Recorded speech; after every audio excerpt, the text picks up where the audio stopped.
Hello, in this video we're going to be pond dipping in someone's garden, but it's no ordinary garden. And something quite unexpected happens. It's actually the garden at Grassroot's HQ, which if we look around you can see is more like a nature reserve, more specifically a brownfield nature reserve. And it's full of all these wonderful insect friendly features. We've got mounds of sandy soil, bug hotels for solitary bees, and these amazing planters made out of reused stone and rubble, which not only provide food for pollinators, but also somewhere for them to hide and sometimes nest. He does all sorts of workshops and stuff here. I'll put a link in the description so you can find out more.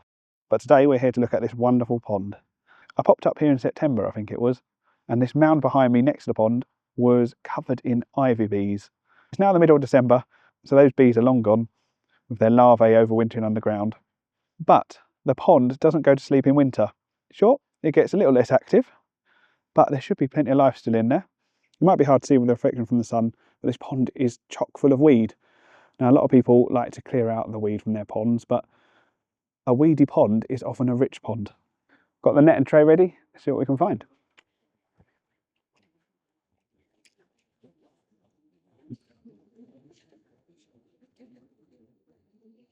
As you can probably see, that's a very fruitful first dip. It's absolutely jam-packed with mayfly nymphs. Almost certainly pond olive mayflies. If you find a mayfly nymph in a pond, especially a garden pond, it's most likely going to be a pond olive mayfly. The pond olive is specially adapted to live in ponds and can survive in low oxygen conditions for months at a time. It does this by becoming inactive and relying on anoxic chemical respiration when the supply of oxygen runs low. These nymphs feed on algae and detritus. You can see this one is scraping algae from the leaf of this plant. I think we've got a water boatman here. Less water boatman, that is. It's rare I pond dip and don't find one of these little true bugs. I'm going to have to do a full video on them at some point.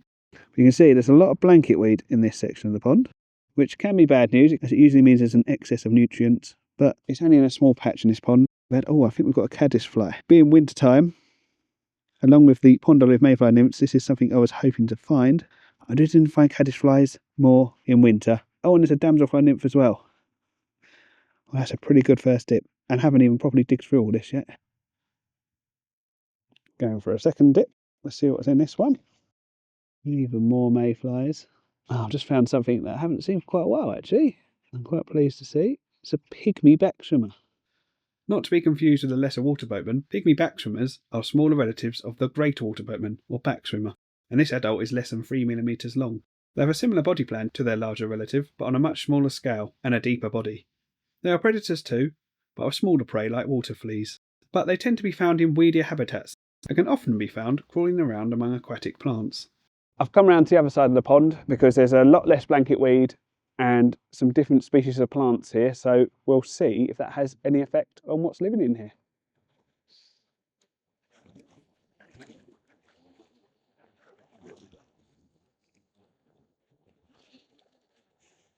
This is a much weedier sample and less blanket weed. Oh, look, it's a greater water boatman.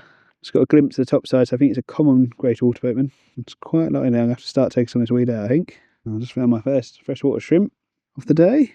Well, there were some differences in the weedier spot. There's a whole load of small dragonfly nymphs. I'm pretty sure they're chaser dragonfly nymphs of some sort. Most likely a broad-bodied chaser or a four-spotted chaser at this location. There's an outside chance there might be scarce chaser, which is not actually scarce anymore here in Essex, but that species prefers larger lakes and slow rivers in which to breed. These nymphs were hatched from eggs laid last summer, and it will probably take at least another year of growth before they emerge as adults, providing they survive that long. Now come to another section of the pond, which is a shallow, narrower area, and that's got different vegetation again, a lot of emergent vegetation. So let's see if there's anything different in here.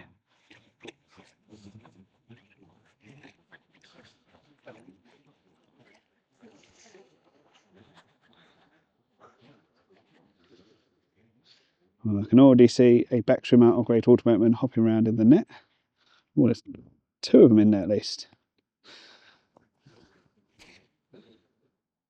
You can see, because it's winter, they're quite sluggish. If I'd caught one of them in summer, they'd be whizzing all around the tray. But it seems fairly quiet otherwise. I suspect because it's winter, most of the stuff has retreated to the deeper parts of the pond, where the temperature remains more stable and just generally warmer. I decided to have another sweep round in the weedy section, and I've found some water beetles. I think they're Berosus species, which are not diving beetles but one of the other groups. These little water beetles are less than 5mm long and are members of the water scavenger beetle, a family which includes the massive great silver water beetle. Unlike diving beetles, which swim with one pair of legs, these swim with all 6 legs, and Berosus is one of the best swimmers among the water scavenger beetles, with long hairs on their middle and rear pair of legs, acting like oars. I've gone a bit deeper with this one, underneath the blanket weed. There's a much bigger caddisfly here. These caddisfly are one of the 10 UK species in the family Viriginidae, and that comes with the normal disclaimer, I may not have pronounced that correctly. This identification is based on the spiralling pattern of the material that has been used to make their cases, combined with the fact they are as active as a toddler on a sugar high, at least when compared to other caddisfly larvae, which tend to move at a much slower pace. These caddis are omnivores, and not just dead animals. Remember those tiny dragonfly nymphs? Well, one of them won't be making it to adulthood. This caddisfly took a matter of minutes to devour the whole thing. A caddisfly larva eating a dragonfly nymph, the complete opposite of what you would expect. Fair to say it was a productive pond dip, lots of lovely species found, and there's a second pond on the site to look at, which I look forward to surveying in the near future. Thanks for watching.